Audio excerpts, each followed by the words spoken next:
Yesu Kristo ayebazibwe. Trevor UG Uganda. Amanya mbujjuvu Trevor Edmund Serwanga wane Uganda. Twesiimye Katonda omulamu tyenkuyegezi kyatukubira enduulu. Tubadde tuludde okuwuliziganya. Naye olw'ekisa n'okwagala kwa Katonda tuzzeemu ate okuwuliziganya. Ekyo tukyebaliza Katonda. Nasuubiza ku mulundi ku vidiyo yange eno kwedda nti njagala njogere ku bintu oba tugabane ku bintu bisatu: okwezuula, okugasa n'ebikozesebwa. Mu mboozi oba mu kunyumya kwaffe kuno okw'okwezuula tulina ebintu ebirina otugasa, tulina ebikozesebwa ebirina otuyamba mu kwezuula kuno. Omutwe guno ogw'okwezuula oba ekigambo ky'okwezuula kino kye tugabanako, okwezuulako kwennyini si kwangu, sijaga nti kyangu naye ate kyangu.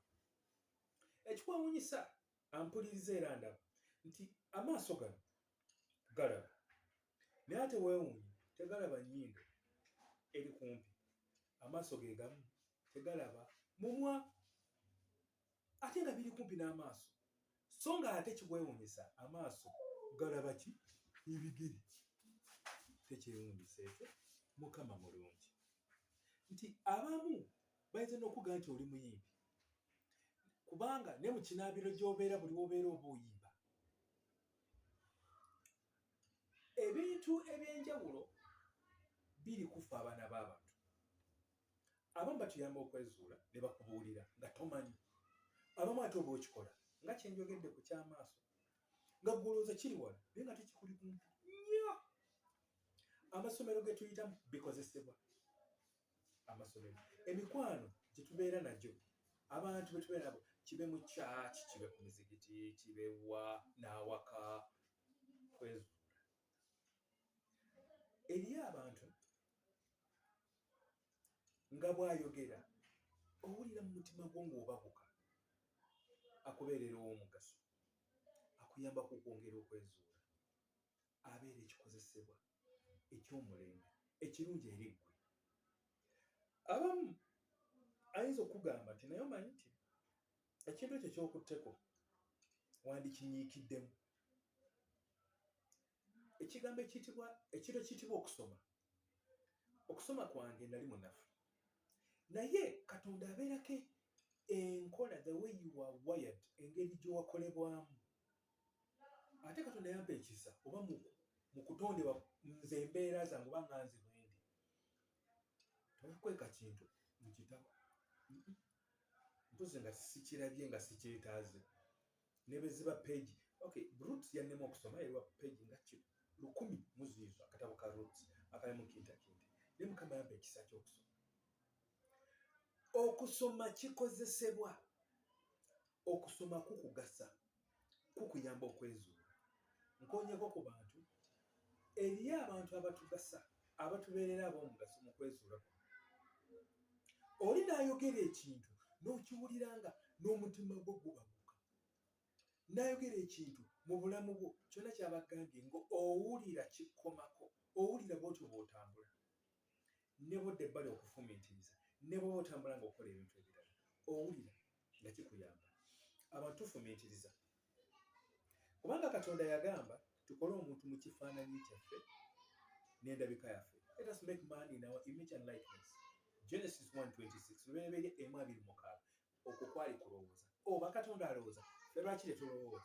Kubanga omuntu yakolebwa mu ssuula ya 2. Biki by'ofumiitiriza? Nakyogerako nti obwongo muddu mwesigwa. Ky'obuwa kye bukola. Tuyayene nnyo okukola obulungi, okukola obutuukirivu. Okukola obulungi, ayagala okukola obubi era asobola okukozesa obwongo n'akola obubi. Naye ekyo si kirungi. Twogera ku mutwe, Trevor UG kyagenda afumiitiriza ku kintu kinene, ngezaako bugeza n'abalala balijja n'abalala babaddewo. Naye mu kisa ekimpeereddwa njagala twongere okwogera ku kwezuula. Okwezuula kuno kubanga kusima nga be mining gold or diamond oil okuyamba abalala. Imagine omuntu okwezuula oba okukkiriza okwesima, kuba n'amasomero gatuyamba n'abantu batuyamba okumanya okubeera ow'omugaso. Abantu bagasa ate nawe olina okugasa.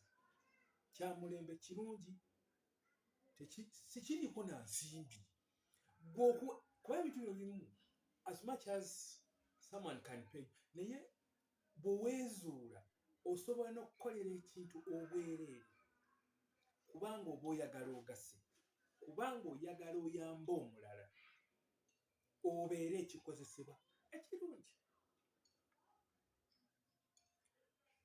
Okwezuula kuno kunyuma nnyo because engeri mu butonde teri kinyuma ekyo ky'oli, ekyo kye wakolebwa mu Katonda, newankubadde abamu tebamukkiririzaamu, naye nga ekyo ky'oli.